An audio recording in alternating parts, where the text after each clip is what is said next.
విదేశాల్లో చదవాలనుకుంటున్నారా? అయితే విదేశ్ కన్సల్ట్‌ని సంప్రదించండి.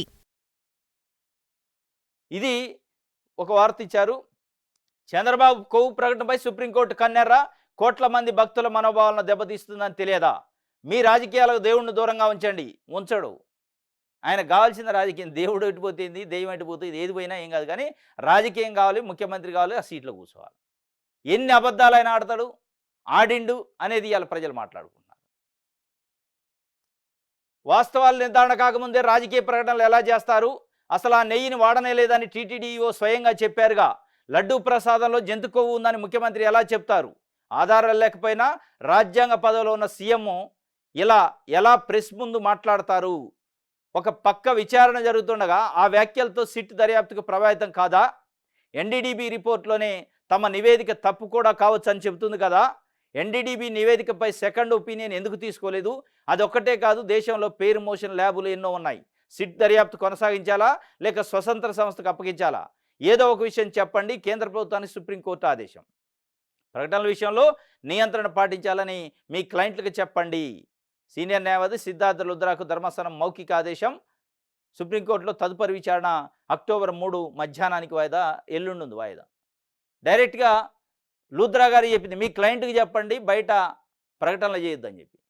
ఏ విధంగా ప్రకటనలు చేస్తారు, మళ్ళీ ఏ విధంగా సిట్ వేస్తారు, మీరే నిర్ధారణ చేస్తారు, మీరే సిట్ వేస్తారు. ఎవరిపైన వేసుకోవాలి సిట్టు? మీ పైన వేసుకోవాలి సిట్టు. మీ ప్రభుత్వం పైన మీరే సిట్ అయితే దానికి విలువ ఏముంటుంది? అందుకే కేంద్ర ప్రభుత్వాన్ని అడిగింది ఇండిపెండెంట్ ఇన్వెస్టిగేషన్ ఏజెన్సీతో చేయించాలని. సిట్ అనే స్పెషల్ ఇన్వెస్టిగేషన్ టీము. ఆ స్పెషల్ ఇన్వెస్టిగేషన్ టీం ఏం తేలవాలి? చంద్రబాబు నాయుడు గారి నోటి నుంచి సెప్టెంబర్ 18 నాడు ఏ మాటలు వచ్చినాయో అదే జరిగింది అని తేలవటానికి స్పెషల్ ఇన్వెస్టిగేషన్ టీము అడిగింది సుప్రీంకోర్టు. ఇక మీరు అనౌన్స్ చేసిన తర్వాత ఇన్వెస్టిగేషన్ ఏముందాడా? కల్తీ జరిగింది, కల్తీ నేను వాడినం అన్న తర్వాత ఇన్వెస్టిగేషన్ చేయటానికి ఏముంది? దానికి సిట్ ఎందుకు? ఎఫ్ఐఆర్ చేసి క్లోజ్ చేయొచ్చు కదా.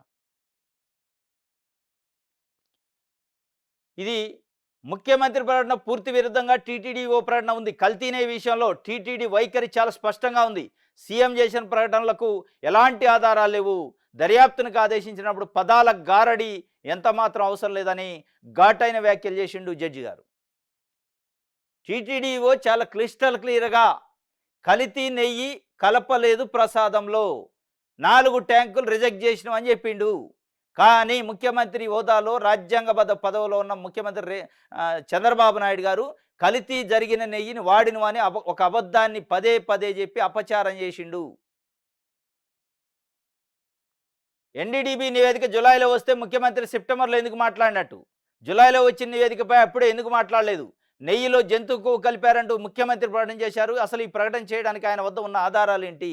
ఆధారాలు ఏం అవసరం ఆయనకి? అబద్ధం చెప్పడానికి ఆధారం అవసరం లేదుగా. నిజం చెప్పేటోడికి ఆధారం కావాలి. అబద్ధం చెప్పేటోడికి ఆధారాలు ఉండవు. ఆధారాల కోసం చూస్తే అబద్ధాలు ఆడలేడు కాబట్టి అబద్ధం చెప్పేసిండు. ఆ లడ్డూల పరీక్ష నిమిత్తం ఎందుకు పంపలేదు అంటే ఆయన లూద్రా గారు అండు లడ్డూలలో రుచి లేదు, కల్తీ జరిగిందని అనుమానం ఉంది, భక్తులు కంప్లైంట్ చేశారండు. మరి ఆ భక్తులు కంప్లైంట్ చేసిన లడ్డూని తెసిపోయి ల్యాబ్కి ఎందుకు పంపలేదని అడిగింది. లేదు, అసలు ఎవరు కంప్లైంట్ చేసింది, ఎవరు, ఎప్పుడు చేశారు, ఎక్కడ చేశారు, ఏది లేదు. డైరెక్ట్గా ప్రెస్ ముందుకు వెళ్లే ముందు లడ్డూలను పరీక్షించడం సరైందని సీఎం భావించలేదా? బహిరంగ ప్రకటనలు ఎందుకు చేయాలి? ఇది ముఖ్యమంత్రిని ఒక రకంగా తలంటిన పరిస్థితి. ఇవన్నీ వాళ్ళ కామెంట్లే. బాధ్యతాయుతమైన పదవిలో ఉన్నవారు అలాంటి ప్రకటనలు చేయవచ్చా? దానివల్ల సిట్టు దర్యాప్తు ప్రభావితం కాదా? అది కోట్ల మంది ప్రజల మనోభావాలను దెబ్బతీస్తుందని తెలియదా?